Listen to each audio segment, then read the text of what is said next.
Israel Iran को क्यों नहीं हरा सका? इसके पीछे दुनिया की कौन सी ऐसी खुफिया ताकत खड़ी थी जिसने इजराइल और पूरी पश्चिमी दुनिया के सारे मंसूबों पर पानी फेर दिया? दोस्तों, वो ताकत कोई और नहीं बल्कि हमारा पड़ोसी देश पाकिस्तान है।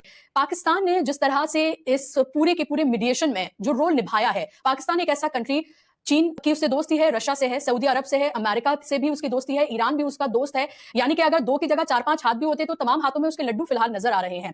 ये फिलहाल जो उसने मीडिएशन किया है, एक तरफ ईरान के सिग्नेचर, एक तरफ अमेरिका के सिग्नेचर और नीचे मीडिएशन में शहबाज शरीफ के सिग्नेचर, इससे पाकिस्तान की पोजीशन किस तरह से बदली है? और क्या आपको लग रहा है कि पहले से ज्यादा पावरफुल क्या पाकिस्तान भी हुआ है? और अगर ऐसा है तो ये भारत के लिए कितने खतरे की बात है? देखिए, पाकिस्तान की भूमिका के बिना ये बातचीत तो अधूरी रहेगी सर।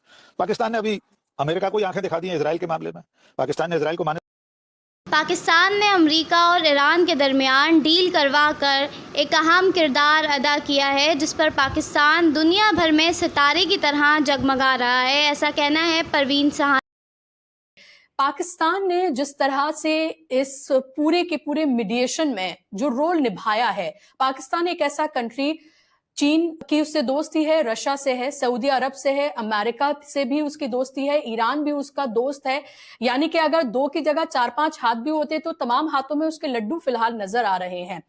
ये फिलहाल जो उसने मीडिएशन किया है, एक तरफ ईरान के सिग्नेचर, एक तरफ अमेरिका के सिग्नेचर और नीचे मीडिएशन में शहबाज शरीफ के सिग्नेचर, इससे पाकिस्तान की पोजीशन किस तरह से बदली है? और क्या आपको लग रहा है कि पहले से ज्यादा पावरफुल क्या पाकिस्तान भी हुआ है? और अगर ऐसा है तो ये भारत के लिए कितने खतरे की बात है? देखिए, पाकिस्तान की कहानी मैं आपको शुरू करके बताता हूँ ऑपरेशन सिंदूर से।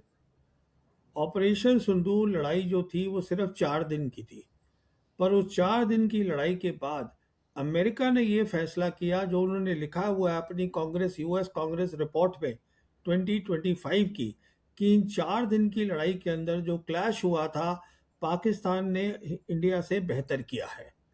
उसी का नतीजा था कि 2025 के एंड में जो पाकिस्तान और सऊदीज हैं उनका डिफेंस एग्रीमेंट हुआ, याद करिएगा। तो ऐसा नहीं है कि पाकिस्तान और सऊदी अरेबिया के मिलिट्री ताल्लुकात पहले नहीं थे, वो 70s से हैं, पर ये पहली बार हुआ कि उनका एक फॉर्मल डिफेंस एग्रीमेंट हुआ। इसका मतलब ये हुआ कि अब जो है पाकिस्तान के सैनिक होंगे वेस्ट एशिया में। उसके बाद आप देखिएगा कि ये लड़ाई शुरू हो गई। इस लड़ाई के शुरू होते ही क्या हुआ, पाकिस्तान पहले तो फैसिलिटेटर बना। क्यों फैसिलिटेटर बना? क्योंकि पाकिस्तान के सिंदूर के कारण, जिसमें सिंदूर ने बहुत बड़ा रोल प्ले किया, उनके रिश्ते जो हैं अमेरिका के साथ बहुत अच्छे हो गए, प्रेसिडेंट ट्रंप के साथ। याद करिएगा, प्रेसिडेंट ट्रंप ने जो पाकिस्तान के आर्मी चीफ है फील्ड मार्शल आसिम मुनीर, उसको 2 जून 2025 में लंच के लिए बुलाया था व्हाइट हाउस में। 1-on-1 लंच हुआ था, बातचीत हुई थी। तो जैसे आप बता रही हैं, पाकिस्तान आज एक ऐसा मुल्क है जो मल्टीपोलर वर्ल्ड में तीनों बड़ी ताकतों के साथ उसके रिश्ते अच्छे हैं, और वो ऐसा मुल्क है जो कि सब रीजनल पावर समझती हैं। अब उनको समझ में आ गया है कि जो मिलिट्री कैपेबिलिटीज है, और वो कैसे समझ रही है, सिंदूर से, कि मिलिट्री कैपेबिलिटीज में पाकिस्तान कम नहीं है। फिर उनके ये भी समझ में आ गया कि पाकिस्तान लड़ाई लड़ने की विल रखता है, कि वो लड़ते हैं, लड़ने को तैयार है वो। हमने जितने भी ऑपरेशंस किए हैं पाकिस्तान के साथ पिछले 12 साल में, हमने हमेशा उनके टेररिस्ट टारगेट को टारगेट किया है। उन्होंने हमेशा रिटर्न में हमारे मिलिट्री टारगेट्स को टारगेट किया है। मिलिट्री टारगेट का मतलब होता है you are showing the will to fight. फिर वो मुस्लिम कंट्री है, फिर वही अकेला मुस्लिम कंट्री है जिसके पास न्यूक्लियर वेपन्स है। फिर वो एक ऐसा मुल्क है जहाँ पे डिप्लोमेसी बहुत अच्छी वो समझदारी से करते हैं। अगर उनको थोड़ी सी किसी की बढ़ाई भी करनी होती है वो कर देते हैं। हमने जैसे प्रेसिडेंट ट्रंप को नहीं दिया ये श्रेय कि आपने सीज फायर करवाया है, उन्होंने फौरन दे दिया पाकिस्तान ने, और ये भी कह दिया कि साहब जो है आपको पीस प्राइज के लिए, हम नोबेल पीस के लिए नॉमिनेट करते हैं। कहने का मतलब ये है, पाकिस्तान ने 3 बड़ी बड़ी चीज़ें हासिल करी हैं। पहली बात, शुरुआत हुई थी एज अ फैसिलिटेटर। 11 अप्रैल को जब ये पहली बार हुआ था कि दोनों साइड बातचीत करेंगी, तो इस्लामाबाद में तय हुआ था बातचीत होगी। आपको याद होगा वो 11 अप्रैल को था। फैसिलिटेटर का मतलब सिर्फ इतना होता है कि आप जगह जो है ऐसी बनाएं दोनों साइड के लिए, जो दोनों साइड को लगे कि हाँ मैं यहाँ पर सिक्योर हूँ। सो देवर ओनली द फैसिलिटेटर। उसके बाद वो मीडिएटर बन गए। मीडिएटर का मतलब होता है कि आप दोनों साइड आप बात नहीं कर रहे हैं एक दूसरे से, तो आप एक साइड के पास जाइएगा, उसकी प्रॉब्लम समझिए, दूसरी साइड को बताइए, वो बताएगा आपको मेरी क्या प्रॉब्लम है, तो आप मीडिएट कर रहे हैं। उसके बाद अब क्या हुआ है, क्योंकि उनको ये जो उनकी काबिलियत मैंने आपको बताई है, इकलौता कंट्री है जो वेस्ट एशिया का कंट्री नहीं है, पर उसको वेस्ट एशिया में शामिल कर लिया गया है। और वो शामिल कैसे हुआ है, अगर आप देखिएगा जो एमओयू साइन हुआ है, जो ईरान ने एमओयू साइन करा है, उस पर लिखा हुआ है इस्लामाबाद एमओयू। और जो 3 बड़ी बड़ी और जो ताकतें हैं रीजनल पावर्स दैट मैटर, कौन सी हैं रीजनल पावर्स, जैसे कि इजिप्ट है, जैसे सऊदी अरेबिया है, टर्की है, उसमें पाकिस्तान भी शामिल हो गया है। तो आज पाकिस्तान जो साउथ एशियन कंट्री है, अब वो जुड़ चुका है वेस्ट एशिया के साथ।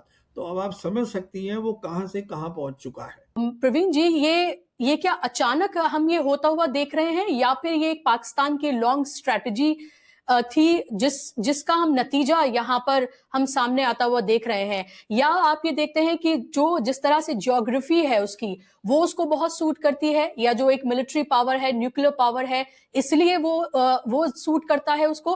क्या आखिर रीजन है कि चाहे हम अमेरिका की बात करें, चाहे हम ग्लोबल नॉर्थ की बात करें, ग्लोबल साउथ की बात करें, दोनों तरफ के जो पावर्स हैं वो पाकिस्तान से हाथ मिलाना चाहती हैं या पाकिस्तान के साथ खड़ी हुई हैं? देखिए, सब कुछ है, मुस्लिम नेशन है, न्यूक्लियर वेपन है, कनेक्टिविटी है, ज्योग्राफी है, पर सबसे बड़ी बात यह है जो हमें समझनी है कि उनके जो जनरल्स हैं आर्मी के, वो फॉरेन पॉलिसी में बहुत ज़्यादा अच्छे हो गए हैं।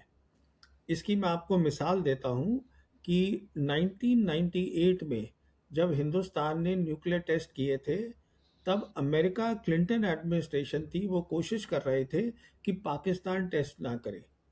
तो जो उनके एक बहुत रिप्रेजेंटेटिव थे, स्ट्रोप टैलबर्ट, अमेरिका के डिप्टी सेक्रेटरी ऑफ स्टेट थे, वो कोशिश कर रहे थे कि उस समय जो उनके प्राइम मिनिस्टर हैं नवाज शरीफ, उनको कांटेक्ट करें, तो नवाज शरीफ के दफ्तर में कोई फ़ोन ही नहीं उठा रहा था।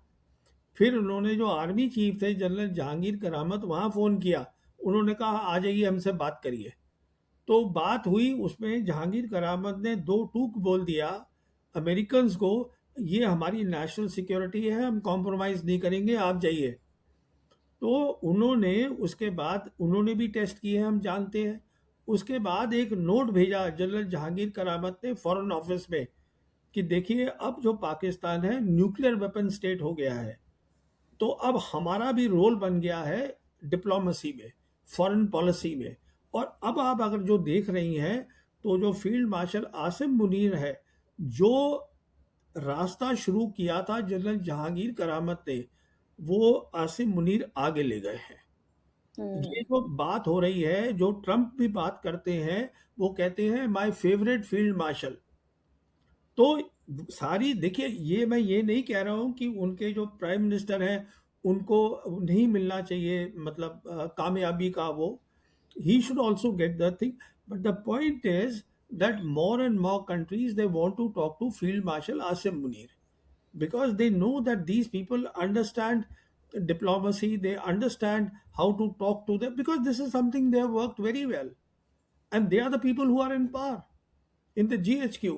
तो आपको ये सब चीज़ों को सामने रख के फिर एक फोटो देखिए, तो आपको समझ में आ जाएगा कि डिप्लोमेसी में, और स्पेशली अभी जैसे दुनिया बदल रही है, हमारे जो डिप्लोमेट्स हैं, जो फॉरेन पॉलिसी जो हमारी बनाते हैं, पहली तो बात यह है कि सरकार फॉरेन पॉलिसी बनाती है, हमारी डिप्लोमेट्स तो बनाते नहीं, उनका काम है उसको आगे ले जाना।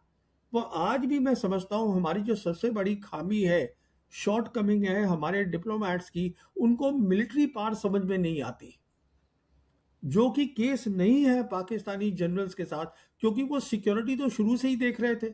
मिलिट्री लाइन ऑफ कंट्रोल जब बनी थी 1 जनवरी 49 से, तो वो उनकी जिम्मेदारी बन गई, सीज फायर लाइन।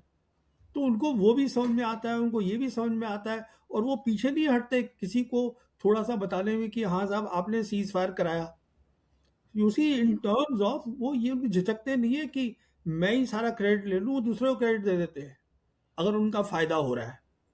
तो ये सब बातें होती हैं जिनको समझना पड़ता है।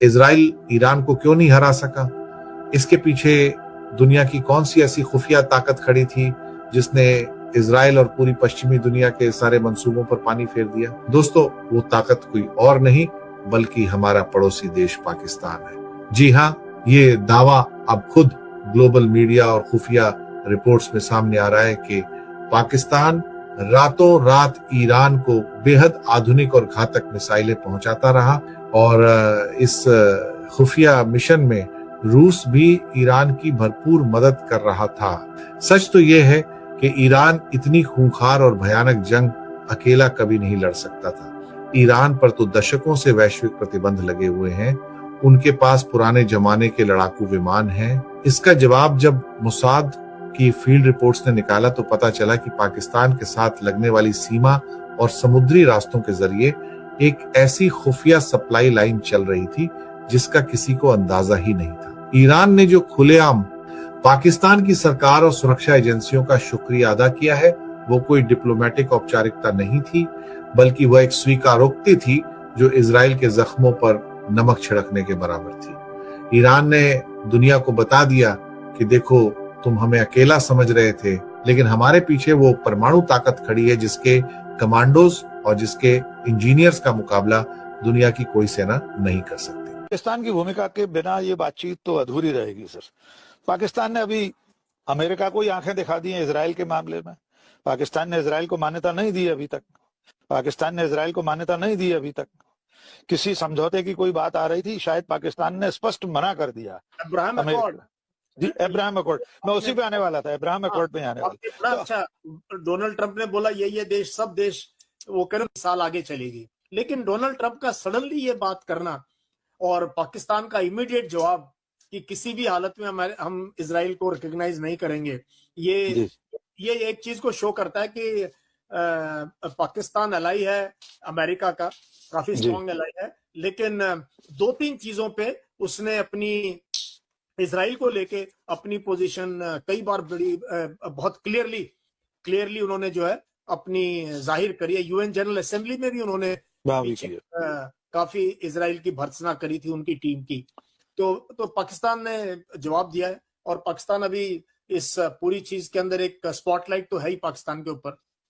तो ये दम कहां से आ गई पाकिस्तान में कि डोनाल्ड ट्रंप इस वक्त पाकिस्तान पर हाथ रखे हुए हैं, समझौता वार्ता चल रही है, इसके बाद पाकिस्तान का साफ मना कर देना कि हम इब्राहिम अकॉर्ड में शामिल नहीं होंगे। देखो, अब क्या हो गया ना कि अभी अमेरिका नीड्स पाकिस्तान। जी, जैसे कि आपने देखा कि परवीन सहानी किस तरह पाकिस्तान की पजीराई कर रहे हैं कि पाकिस्तान ने ईरान और अमेरिका के दरमियान ये डील करवाकर पूरे खित्ते पर एहसान किया है। ये डील पूरी दुनिया के लिए बहुत अहम थी और पाकिस्तान ये डील करवाने के बाद एक सितारे की तरह जगमगा रहा है।